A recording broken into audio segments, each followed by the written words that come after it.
Susie Hess. And I'm Yehuda Price. This is Our Stories Matter.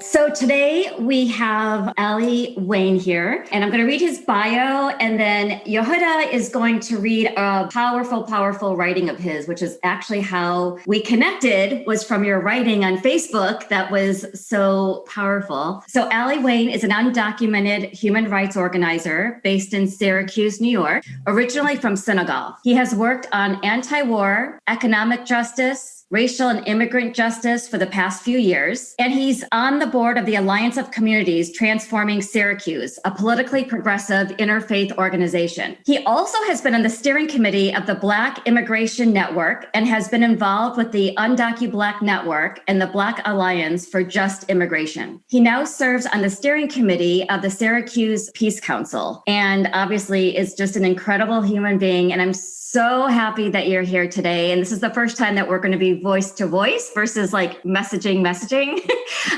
So welcome. And I really wanted one of your writings that you wrote February 5th, Yehuda is going to read, which was so beautiful and perfect for today. Yeah, thank you for coming. I read your writing. It's very powerful. And I want to start off this podcast with that. And it's, I don't know the title of it, but I'm going to go straight into it. And it's, yeah, that's great. No title. I just wrote it. Yeah. Oh, okay. Sometimes those are the best works, right? Just straight from the heart. Right. Tonight, I am in full appreciation of myself, warts and all. When I think of all the terror that I have transmuted into courage as a poor, undocumented Black activist over the years, I feel gratitude for my body and mind that have gone through so much and carried me here. I appreciate every ache in my back and creak in my bones. I'm still here, still learning, still growing. I have no illusions that I have made it here by myself. I constantly remind my friends that I would not have gotten here without them. I know that I am interdependent, but tonight I am reserving this love for myself. When I was younger, I would have thought this unnecessary boasting. Now I see this as a road towards healing. Grateful. Yeah. 44 years old. It took a long time to even get a glimpse of that. I mean, first of all, I feel honored to be invited to this. I feel a little bit conflicted because I feel like even though I talk a lot about healing, I've really only started to allow myself to work towards it in the past maybe 2-3 years of my life. Because I've been an organizer and an activist, so much of my life has been defined by activism and struggle and being in the trenches. And I think my younger self would have said to myself, you know, thinking about healing is like, it's a luxury. It's like a bourgeois concern or sort of this individual kind of liberal self-concern. And it's only now that I'm starting to really think about healing justice as one of the political rights that I'm fighting for along the other rights, and how healing justice is tied not just to my individual healing, but it's also tied to community healing, and that it's actually reciprocal. There is this proverb from the Kikuyu tribe in Kenya that is basically like my mantra when it comes to thinking about life. And it says, I am only well if you are well. And I love that concept of healing as like this reciprocal process. It's not, I take care of myself so that the community is whole, and I take care of the community so that I am better, and I think that's a framework that I really love to think about in terms of organizing healing justice, that it's not simply this individual thing that you do for yourself, but that as you heal, you are a better gift to the community, and vice versa. As you try to heal your community, the odds are that community is going to provide those healing resources for you. And it only took me until my 40s, to like start to piece some of these things out. But really glad to be here and to have this conversation with you all. Thank you. And I mean, just from what you just said right now, it connects to your piece of writing where you say that we're interdependent, right? Mm-hmm. I think that's what the community is about, not just autonomous individuals doing their own thing and saying that we are a community in name only, but community means that we are interdependent. And, so I like your mantra as well. I want to double back to our conversation that kind of started prior to this podcast that we cut short. And so, if Susie, if you could, tell the listeners about Kobe Bryant and how that kind of connected you with Aly? Yeah. So how I actually met Aly was when Kobe and his daughter Gia died, I was feeling conflicted. So I come from professionally and personally the intimate partner violence field or domestic violence field. And I was conflicted because I loved Kobe. I loved everything he gave to the youth. And I was conflicted in terms of how he treated women. So I was getting pushback for grieving for Kobe. And then I read one of Aly's writings on Facebook. I don't even know how I got there, but I got there.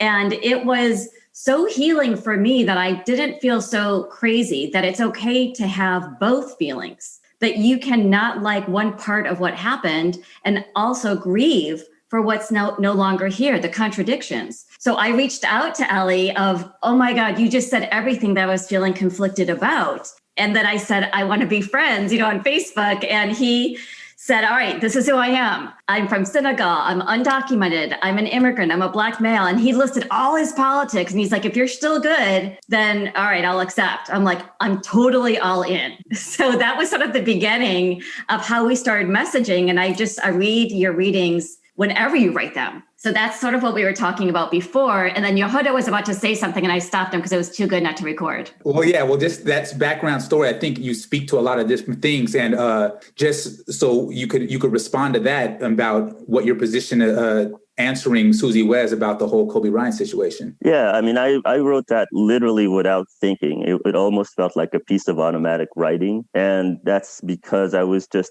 the entire day, I remember hearing about the helicopter crash and just feeling like there was something stopped up in my chest. And in the evening, I just started crying. But I also knew in my mind that there was like this battle between sort of how I was feeling and my really wanting to reckon with his legacy and not making him out to be like some perfect person, but at the same time, not demonizing him. So I just wrote these different contradicting statements about like the things that I loved about him. And also specifically, just remembering that sexual assault case, that he basically got away with the, thanks to the broader public. And I wanted to incorporate that in my grieving. I wanted to incorporate that in my tears, to sort of really ground myself in the fact that, like, yes, it's okay for me to miss this person who represented all these things to me. But I also know many friends who are sexual violence victims who are going to be feeling very conflicted about this. And you add to that the layer of Kobe Bryant, let's be honest, being kind of one of our like Black male sports heroes, and how taboo, it is to even mention that history, especially on the day of. I mean, I mentioned that post became viral, and I got a lot of positive things especially from friends who had been victims of domestic violence. But I also got a lot of like negative, pushback, threats from like random people, especially people in the Black community who were just basically like, how dare you, especially on this day, mention this? And I just, to this day, I don't regret it. I think it's really important to remember people as they are, not as we wish them to be, and to own our feelings about it, while at the same time not just sweeping things under the rug about who they are. I don't have much in my life. I talk all the time about the fact that I'm a pretty poor person materially, but I feel like integrity is the only thing that I really care about. That's like the biggest value. And I want to always be honest in my communications. And in that evening, I wanted to be honest with my struggling with the spirit of Kobe. And despite the fact that he meant, and he still continues to mean so much to me, Yeah. I remember when I heard about the Kobe Bryant incident, and I was actually in the county jail. I was facing life in prison at the time. I was fighting my case. And I remember, and I was a Laker fan, right? Mm-hmm. So, but when I found out about that, and not only that, so for people who because integrity doesn't mean you hold to great principles either, right? So I didn't have the greatest principle set back then, but I was very, I had integrity towards it, right? I try to make my actions consistent with my values at the time. And so anybody who snitched or cooperated with the police, for anything, right? He gave a statement against Shaquille O'Neal. And I seen this in the Los Angeles Times paper. I actually seen the so-called paperwork. And so I'm like, nope, doesn't matter. Not only do I not support Kobe anymore, now I can't be a Laker fan, because you can't be a Laker fan and not root for the best player on the team, right? Sure. So I remember that. But I mean, obviously through my maturation, and it's kind of connected to how I believe we treat people who are incarcerated or committed crime, that we can't judge a person by their worst mistake in perpetuity. Like, you know what I mean? Like, nope, he did this at whatever time and forever. That's the defining feature. And I think just like because we're dealing with smart decarceration and prison reform, a lot of times people try to do this dichotomy between nonviolent offenders and violent offenders. Yes. And you can't do that. And right. You know, and knowing the racial connotations and how that's been used as an excuse to disproportionately punish specifically Black people, right, by saying that they're violent, we can't pick classes of crime that we're all right with.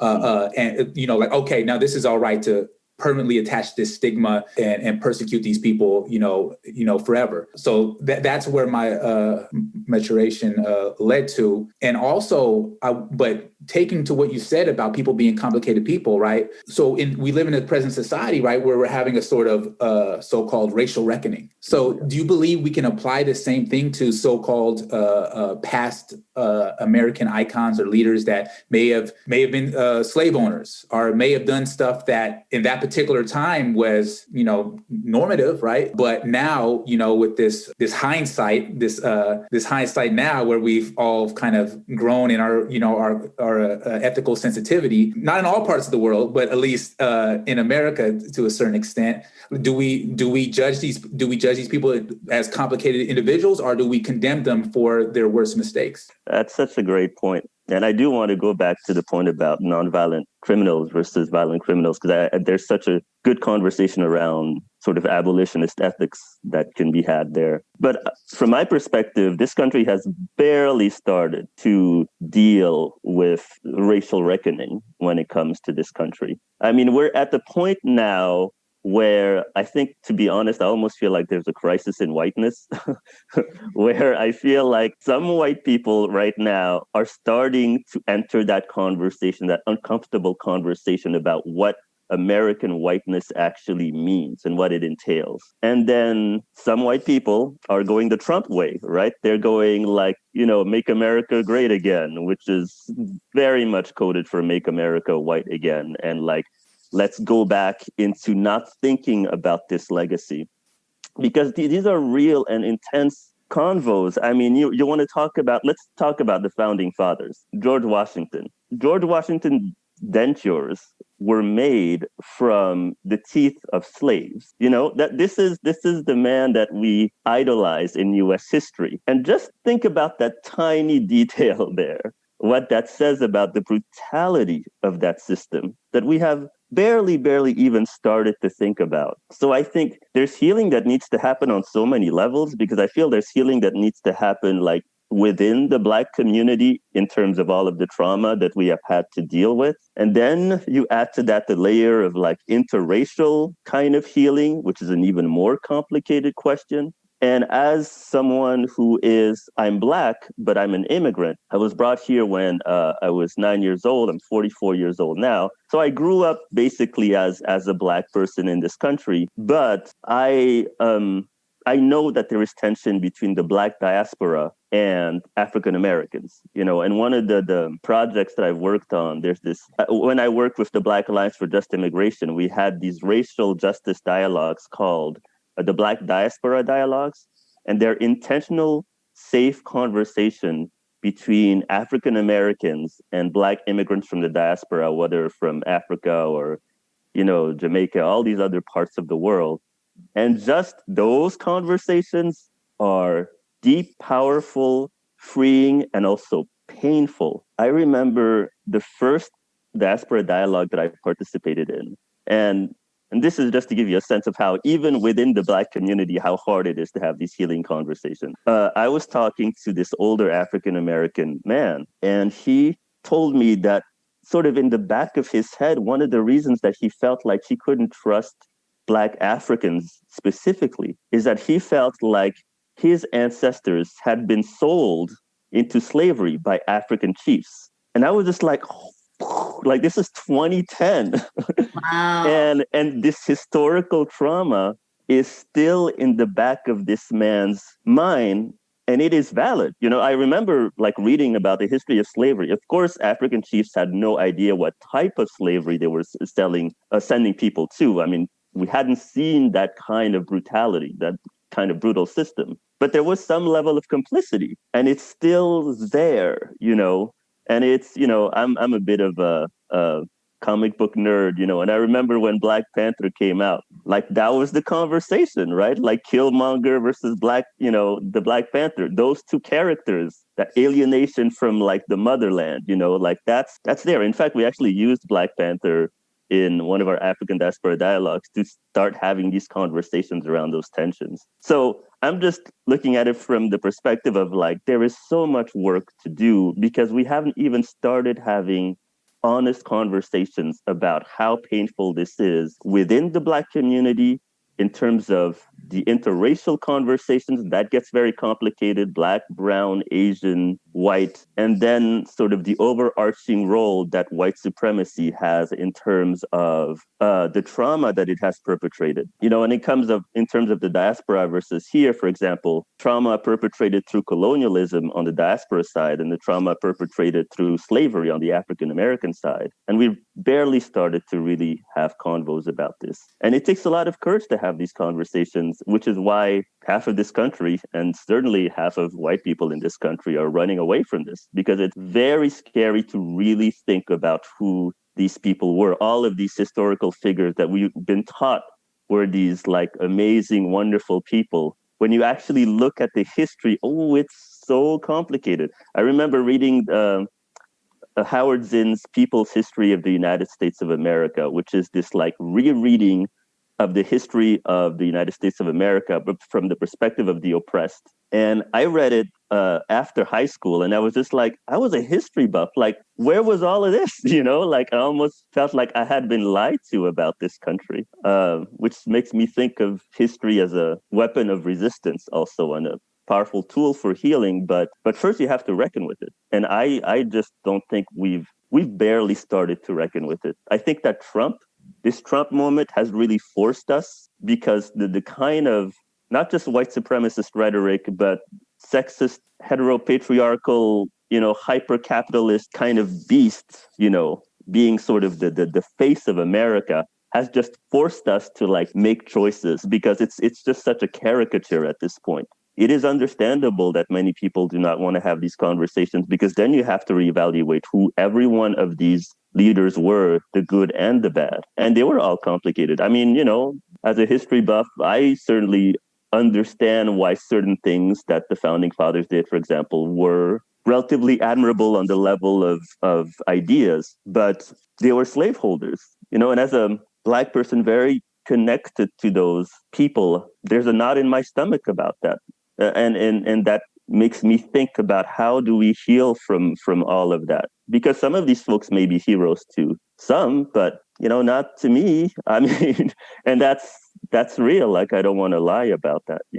I'm sorry, that was very long-winded. No, I mean, you touched on a couple of different points, and I also want to say, I guess even when I'm asking that question of how we judge like American founders are in the past, right, to that sort of moral environment and what was acceptable, what wasn't acceptable back then, kind of touches on my own story too, right? Like, I don't know, when I pass away, I don't necessarily want people just to remember me by and I've done bad stuff, done a whole bunch of bad stuff, right?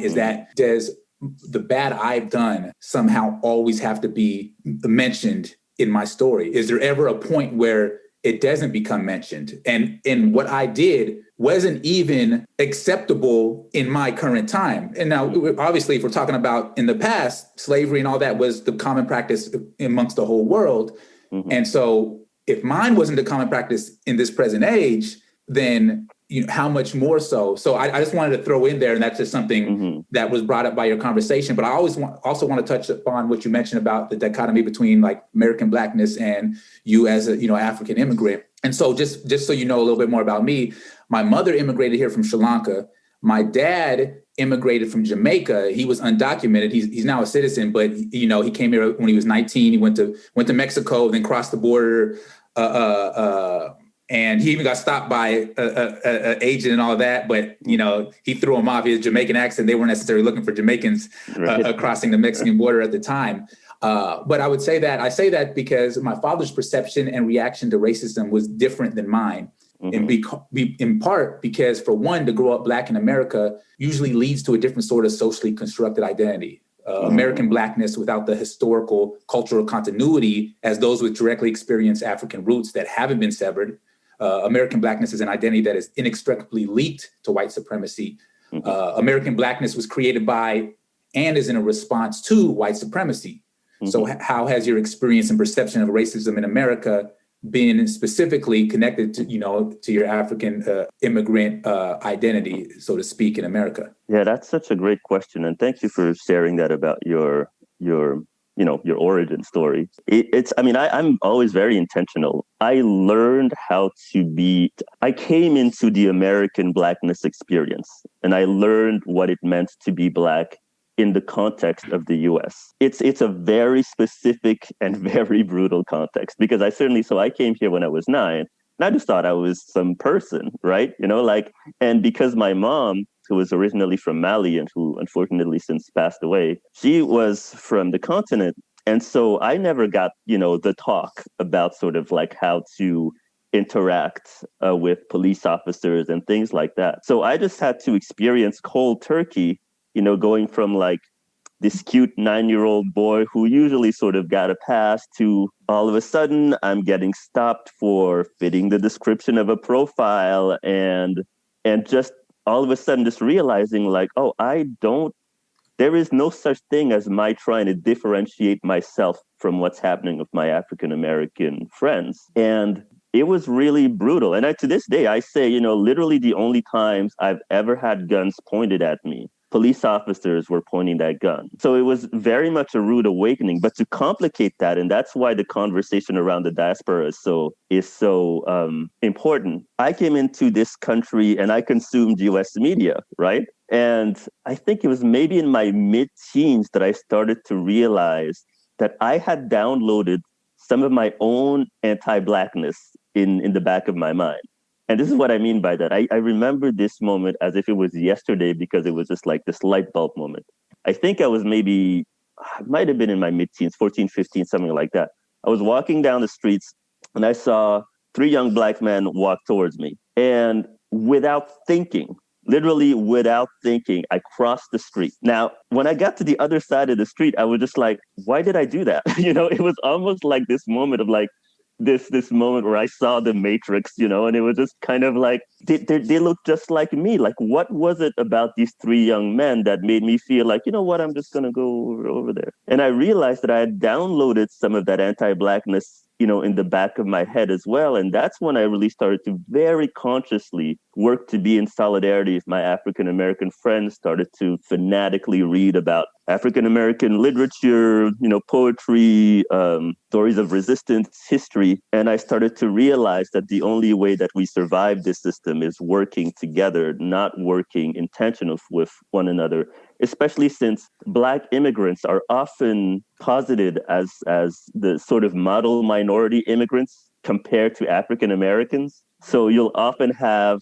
people see, Black immigrants doing well in American society, and, sort of the white general popular culture saying like, see, I don't understand like why these Black immigrants just came here, the past 20, 30 years, and they're thriving and they have these businesses.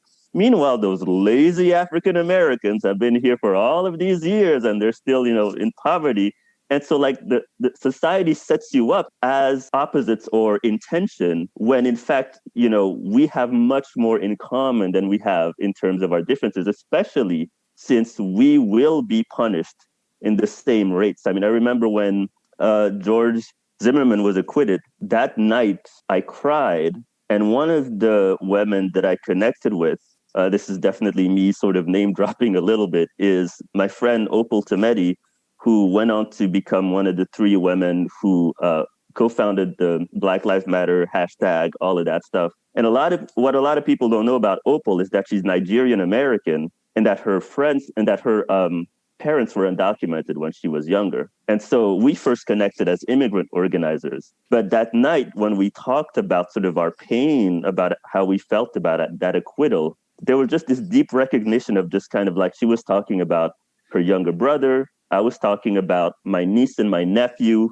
And I was just like, we cannot have this continue, because we knew that like cops, they don't look at us as like, oh, you're Nigerian American, so you're okay, or you're whatever. Like, they're not asking for our passports, right? They just see a Black person, and we are just as much at risk as our African American friends. And so the only way to heal together is to work together, because this system sees us as Black people first. So yeah, that was a long-winded response, but certainly I had to learn how to be Black in the US context, which is very different than in lots of different contexts. And it was very confusing, to be honest. It was just very disorienting to all of a sudden understand that I'm seen as like this sociological boogeyman by this country. And I didn't ask for it, right? But here I am, and I needed to learn how to navigate that system. You know what I think is just so beautiful about you? I mean, so many things. But one, your vulnerability, as a male. And, I know you know this, you both know this, that it's not encouraged. And so that you are super brave to be able to come forward, talk about your healing, talk about crying. I mean, that's what we, like females, that's what we do. And you often do not hear that from a male. And so I'm curious of a couple of things. One, I'm curious about a lot of things, but one is, how has immigrant justice activism been healing for you in terms of healing from the United States? Oof. That's a complicated question, because I feel like on the one hand, the activism has been healing. And from that, what I mean is, when I first started to do work on immigrants' rights issues, doing anti-deportation work and everything, as brave as I thought as I was, I think I still had internalized the idea that because I didn't have any papers, because I wasn't technically a legal person, that I needed to work towards earning citizenship, or which really kind of housed my humanity. And through the work, I really sort of flipped that around, and I finally understood, oh, it's just a piece of paper. Like, my human rights are inalienable. Like, I have the right to live, work, travel where I want to. And the immigrants' rights work that I'm doing is about fighting to have access to those rights I'm already owed. So in that sense, that's really healed me from that internalized oppressive idea that like papers would somehow, humanize me. Papers are just papers, right? But I want to be careful about saying that the work has healed me, in the sense that the work has also been traumatizing. Like, it's been really hard. This is why, I think I'm really interested in the intersection between immigration and incarceration, because there are lots of real parallels here around the traumatic breaking up of families, and then the conversations around who the state criminalizes, who it benefits, and what it does to sort of so many of us. Because I think I'm grateful for the activism, but I would never say that my organizing healing, in the sense that I remember, this was years ago when I was really struggling with these issues, an older friend of mine who had been an organizer for many years. She told me something that always stuck with me. And she was just like, the work will not heal you. And that was really important to me, because I was very much in that space of like, just organize, activism, organize. I mean, to the point where that was my identity. To the point where I actually realized that the organizing became a way for me to show my value to this system. And that's actually kind of maladaptive when you think about it. In many ways, I was still trying to prove myself to this system by organizing, which is not a healthy thing. The organizing is great and it's important, but it's separate from the healing which I've done through therapy, learning how to play an instrument, like enjoying my life, having friends, like, I think it's really important to find that balance between whatever work that you're doing and also stepping away. Because I remember being stuck in a cycle, especially when I was doing anti-deportation work, where I thought of myself as, if I step away from the work, not only am I selling out, I'm abandoning people whose families may be separated if I don't make that next meeting or show up at that next rally. Like, it became this albatross where the organizing became, that was my identity. And now I really think it's important to have healing spaces that are separate from the organizing, because the organizing in many ways can be liberating in the sense that, like I said, I'm a different person than when I started organizing. I think I'm a stronger, better person. But I also don't want to romanticize the work, because the organizing came with a lot of added trauma in and of itself, in terms of just seeing tons of families being separated. And that's something that I'm still, healing from, and that I know is not going to go away. So it's a complicated answer there. I appreciate that so much, because I also think, Yehuda's in the reentry field, which is how we connected. But I actually come from the domestic violence field because I experienced intimate partner violence. And you're right. I'll never forget the stories, working in shelters. I was a clinician back in the day. And yeah, it's interesting, because I used to always think of it, okay, that was my purpose. My purpose for going through what I went through was so I can be here today. And then it fuels my anger into passion. And it's super exhausting. Yesterday, I texted a friend. I'm like, my God, I took 2 naps yesterday. Is it the pandemic? And then she wrote back saying, it's the pandemic. Fighting and advocating is hard. Go back to sleep. And I think, the importance of resting so we can resist, right?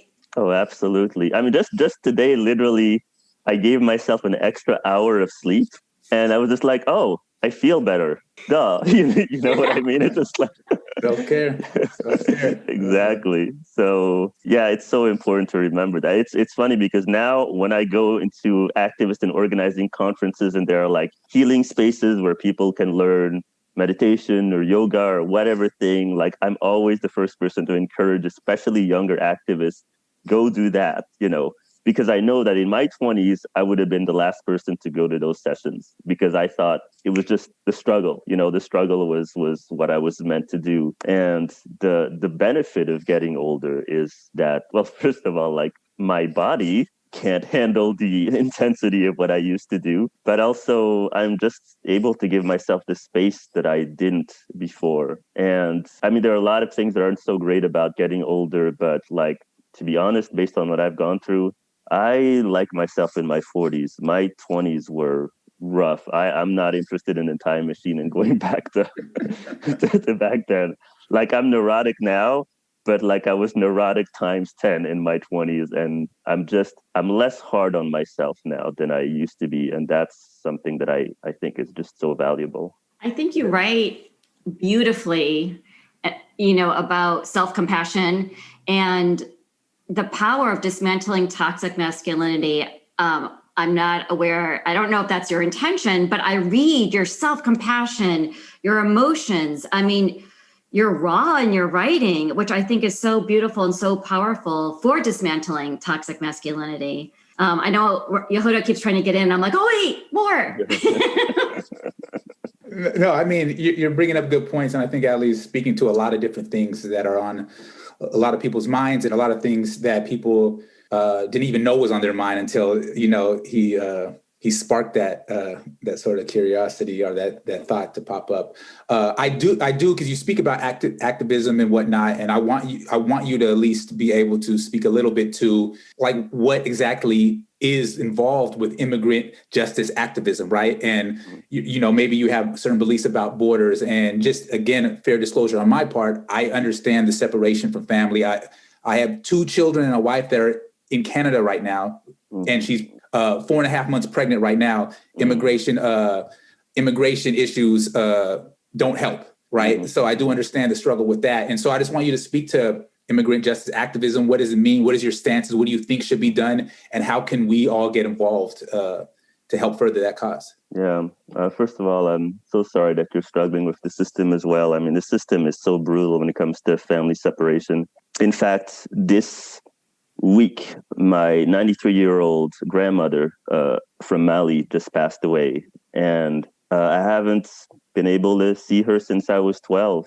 And I remember when I first became undocumented, I used to have these recurring nightmares about me not being able to see her before she passed away. And this week it finally came true that I wasn't able to travel to see her. But that's the story of, of immigration in this system. I used to think of immigration organizing solely from the point of view of I'm fighting for the rights of immigrants and migrants. And ever since then, my analysis has deepened towards really trying to think about immigrant organizing from the perspective of dismantling the prison industrial complex, so that we're not just talking about immigrants, but we're talking about the detaining of people. And what does family separation mean, right? Because when Trump officially made family separation a policy, obviously this was heartbreaking to the immigrant community. But I remember thinking to myself, this is the mass incarceration system. The mass incarceration system is a family separation system. And ever since then, sort of my role, I think, within the migrant rights movement has been trying to get people to understand that we need to be in solidarity with folks who are fighting the mass incarceration system, regardless of citizenship, because it's really not about necessarily access to papers. It's about dismantling a brutal system that is separating largely Black and brown folks, regardless of their citizenship statuses. And so at first I started to look at this from the perspective of just fighting against the separation of friends who are undocumented, who have been brutally separated by the system. And my first sort of entryway into understanding sort of the systemic issue at hand was that 9/11 really changed everything when it came to immigration. Before 9/11, there used to be an immigration conversation on the one hand, and then a national security conversation on the other hand. And then 9/11 happened, and then all of a sudden, illegal alien became basically another word for potential terrorists, right? And what happened then structurally is that the same private prison corporations that made a lot of money incarcerating poor Black and brown US citizens under the so-called war on drugs, all of a sudden showed up and literally wrote anti-immigrant legislation in order to make it harder and harder for people to legalize, and so that more people would end up in those private prison systems. And so that was my first systemic realization of like, oh, there's actually money to be made out of the incarcerating of immigrants. And that the same people who are making money out of the incarcerating of immigrants are the people who made money incarcerating just Black and brown citizens, And the thing that's complicated about immigrants' rights organizing is that I think there are kind of two tracks. There's the immigration reform conversation, which is the mainstream political conversation that we have about immigration, which is basically about figuring out pieces of legislation to make sure that folks like myself are eventually going to be able to legalize. It's an important conversation to have because I want to have access to papers as well as with my other friends who are immigrants, but it's not a human rights-based conversation. It's actually a conversation that's based on our criminality. The idea is you're undocumented, therefore you're illegal, therefore you need to pay some level of restitution and jump through a bunch of different hoops, pay back taxes, get back in the line. Some people have proposed, learn how to speak English, all of that. And then maybe we'll give you like a 10-year path to citizenship and legalization. That's where the mainstream conversation is at. But the more radical conversation, which I like to call the migrants' rights conversation, is based on the rights of immigrants to live, love, travel wherever we want. And that's a much more radical conversation. And we're not going to see the fruition of that kind of organizing for many years because we're so far from having that conversation, because most of the conversations that we have right now are about creating ever narrower and narrower categories of immigrants who are just, stellar individuals, who have high levels of education, who own their own businesses, who just basically have never gotten in trouble with the law, and versus other immigrants who can get deported. And in the immigrants' rights movement, we talk about that as like the good immigrant narrative versus the bad immigrant narrative, and how those narratives are actually destructive. Because as an abolitionist, I want all sorts of immigrants to have access to citizenship, including the folks that we would consider criminal immigrants, which is why this sort of ties into this broader conversation about criminalization and thinking that I think we need to actually be in conversation with folks who are fighting the mass incarceration system. In fact, I was at a conference a couple of years ago that was a meeting of immigrant rights organizers on the one hand and mass incarceration activists or anti-mass incarceration activists on the other hand. And this amazing young African-American woman basically shared something with me that's always stayed with me.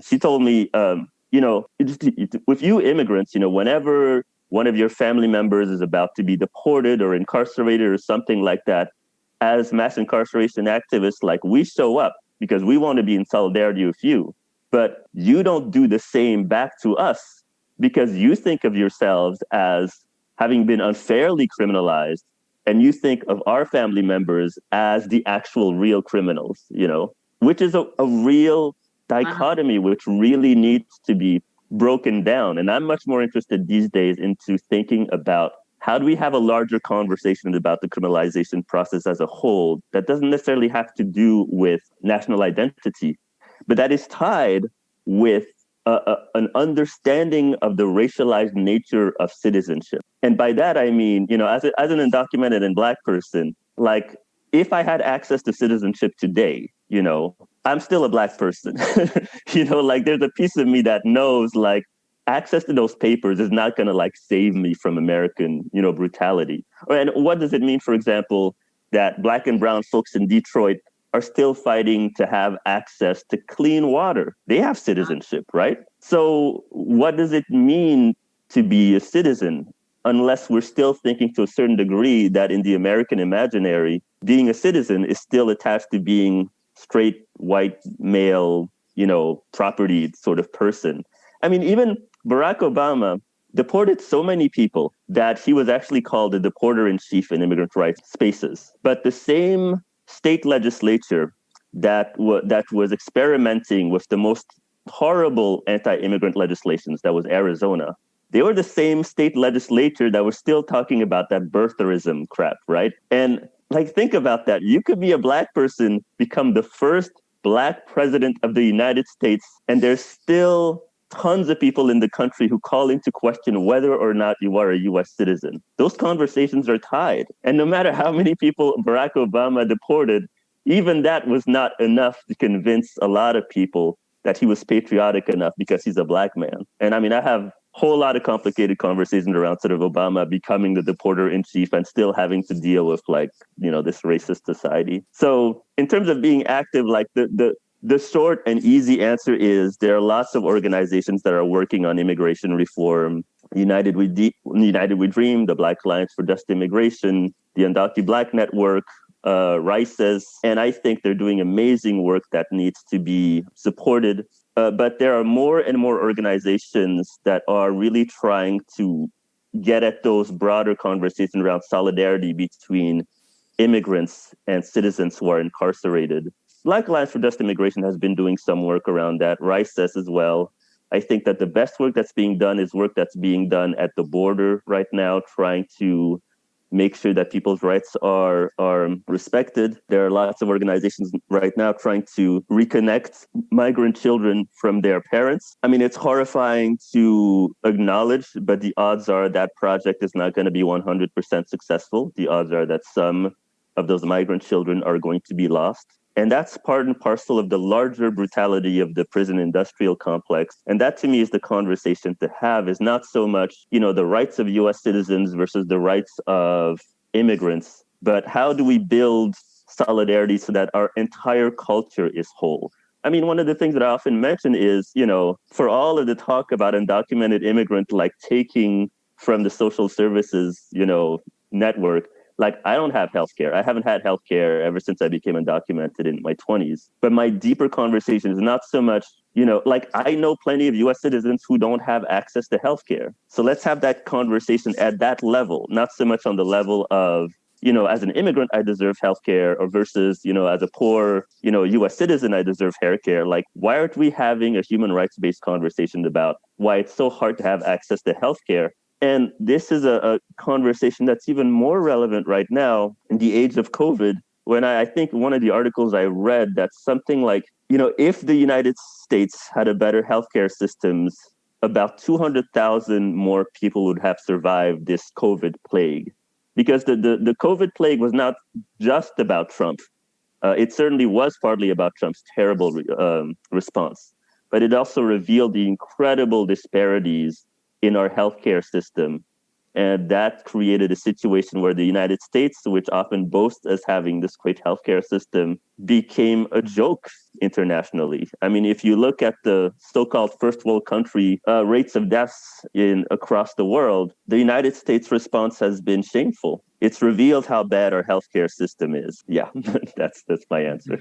Oh my gosh, I can listen to you all day. And seriously, everything you said is it's powerful, it's brave. The organizations that you listed, we have a newsletter that goes out with each episode.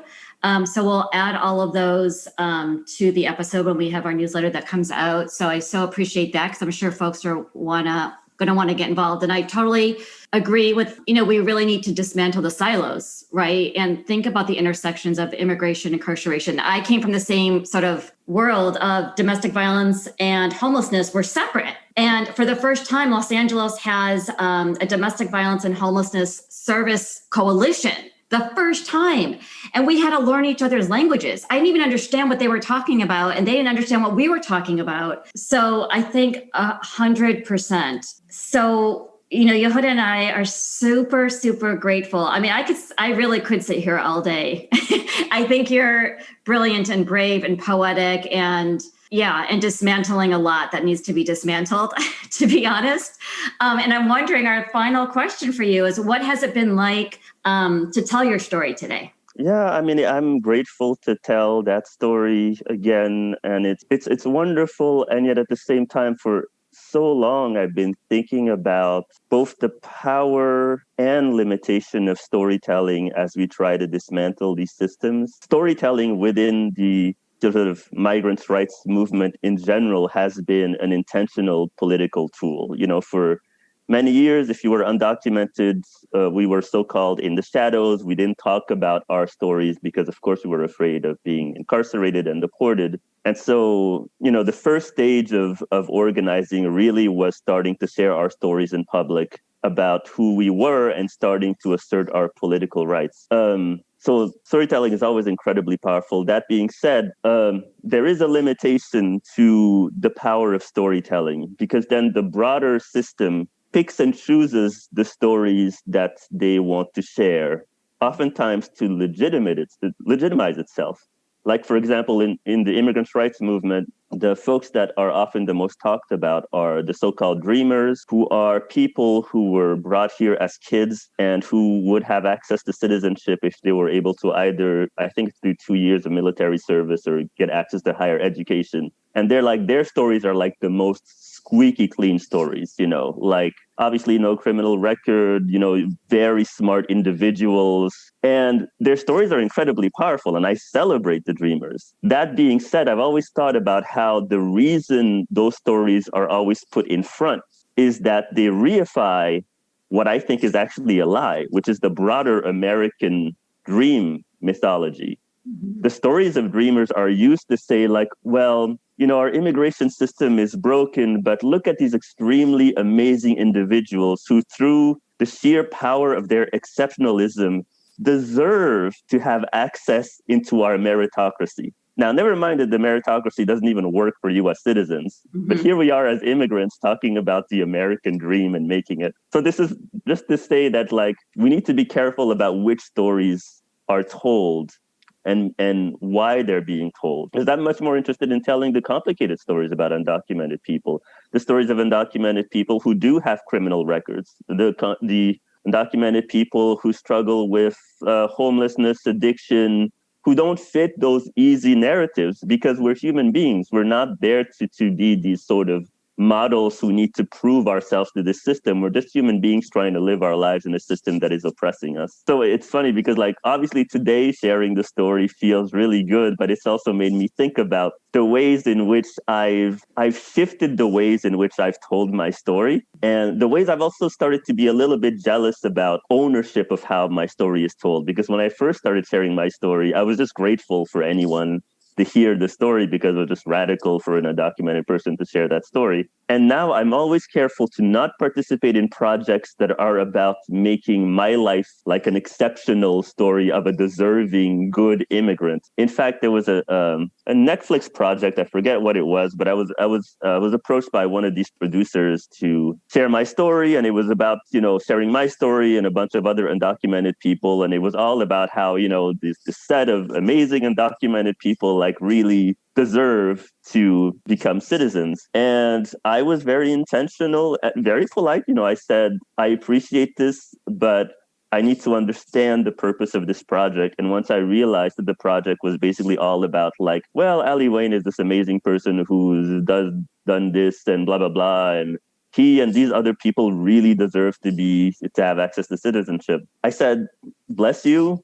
But that's not a project that I want to participate in because I don't want to posit myself as one of the exceptional ones. I want to make sure that when we're talking about undocumented immigrants, we're not just talking about like the best case scenario role models, but we're talking about our community as a community that is alive and striving and oppressed by this system and complicated and imperfect. And that's more truthful to me than to add to a narrative of just, look at these incredible human beings who deserve access to the American dream. And to me, the American dream is one of the most dangerous mythologies that this country perpetuates. I mean, if you just look economically, since the 80s, like the 1% economically, their wealth has exploded, middle class has been squeezed, the poor have been left behind. And that's only gotten worse, year after year after year. And which is why, Donald Trump and other folks before have been doing such a great job of demonizing immigrants. Like instead of asking ourselves, why are so many people struggling with poverty and access to healthcare and social services? It's so much easier to say like, well, this illegal immigrant took this stuff from you than to ask yourself, why do I live in a society where so much wealth is being accumulated at the top at the expense of, the overwhelming majority of U.S. citizens? And that conversation in and of itself is a racialized conversation. It's a gendered conversation. It's a very complicated conversation to have. Yeah, that was a long answer in terms of how it felt to share my story. But I've just been thinking about storytelling for a long time, especially in terms of connecting it to American myth making, how this country likes to see itself and the stories that it tells about itself versus who it is, And okay, one final thing. This actually makes me think of how, there's been this conversation about putting Harriet Tubman on the $20 bill. I hate that idea. Hate it, hate it, hate it. I see this as part and parcel of the broader project of American myth making. By that, I mean, first of all, Harriet Tubman was an amazing abolitionist liberationist whose entire purpose was to say, Black people are not property. Black people are not money. And now we're going to reward her by inscribing her on the very tool of commodification, which is money. That's not honoring her. That's like desecrating her. And that's turning another radical hero into just this kind of, this country congratulating itself. Whereas it didn't even treat Harriet Tubman well, especially towards the end of her life, when she struggled to make ends meet. I mean, she had to fight just to get her pension. So while she was alive, she was not treated well. And now we're supposed to reward her with this. And it reminds me of like the first time that I saw Martin Luther King Jr. in an Apple Computers commercial. Now it was just like, Martin Luther King was a deep critic of capitalism. Like, what is he doing in a commercial, that's directed by Steve Jobs? It's just like there's American myth making is so dangerous that it can actually turn some of these radical figures into these puppet figures, which is why you have this crazy country now when even Republicans now invoke Martin Luther King Jr. They talk about, he was such an amazing person who just wanted for everyone to just be equal. And they want us to forget the radical organizer that Martin Luther King was, who called the U.S. like the greatest purveyor of violence in this world, But now, because he's been sort of commodified, people have forgotten how radical he is. And it just makes me think about the deepest cancer in this country, which is to always return to a mythic innocence, instead of really dealing with the graphic history of this country, the brutal history of this country, it keeps changing the narrative and turning real struggles into myths. But we do need to have deeper analysis that reconnect all of these different painful strands. Like, for example, when I talk about immigrant deportations, for example, now in some of the talks that I do, I don't start with the deportation machinery that exploded in the 80s and 90s. I start with Native American expulsion of lands. Those were the initial deportations that this country is still perpetuating through this newer version of deportation that we're seeing now. We need to reconnect all of these histories. Otherwise, we're going to be lost in our analysis as to how we got here, how we got to accepting these logics. Wow. I mean, on so many levels. And I'm so glad that you said about the storytelling piece, because the intention of Our Stories Matter also is to focus on the healing-centered story versus the trauma-centered story.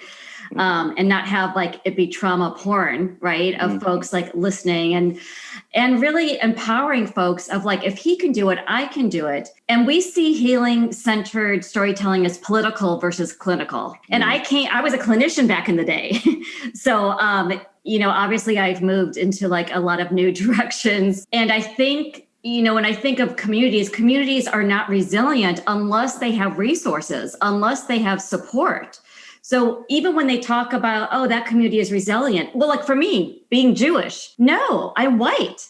I didn't have to deal with racism. So, and even experiencing intimate partner violence, I had resources. I had support. I was white. It was very different than if you were experiencing, just all the horrific policies. If you were an immigrant and you couldn't work, but then you had to work to stay in the shelter. I mean, the whole thing was just crazy making. So yeah, my mind is definitely spinning with everything that you said in a positive way. And I think what you said is super, super empowering for folks who are in a place that we are struggling. And what I think is amazing and real and authentic about you is that you are in the struggle, talking about healing as well. Because I never feel like we've landed on healing, right? That we're constantly in that place. And we go back to the trauma vortex and healing vortex. It's always back and forth. And I appreciate you being so authentic and, being in it and talking with us today. And Yehuda, I want to give you an opportunity also to give your love.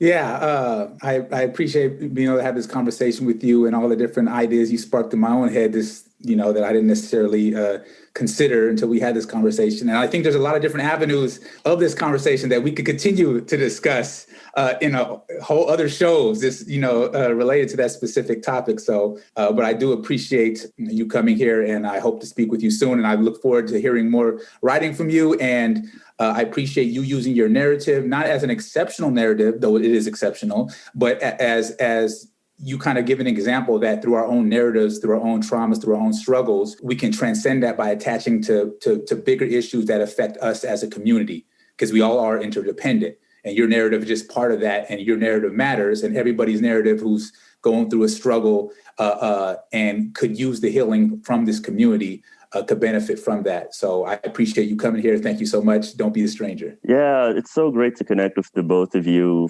Yehuda, I'm so grateful to hear about your story and sending you lots of love, in your continued healing. And hopefully this is not the only time we do something like this. I will think about resources in terms of like organizations, maybe to share with your listeners if they want to help, because there certainly is a lot of work to be done. But thank you so much for this opportunity. It was really good talking to you both, and I just hope you have a great rest of the day.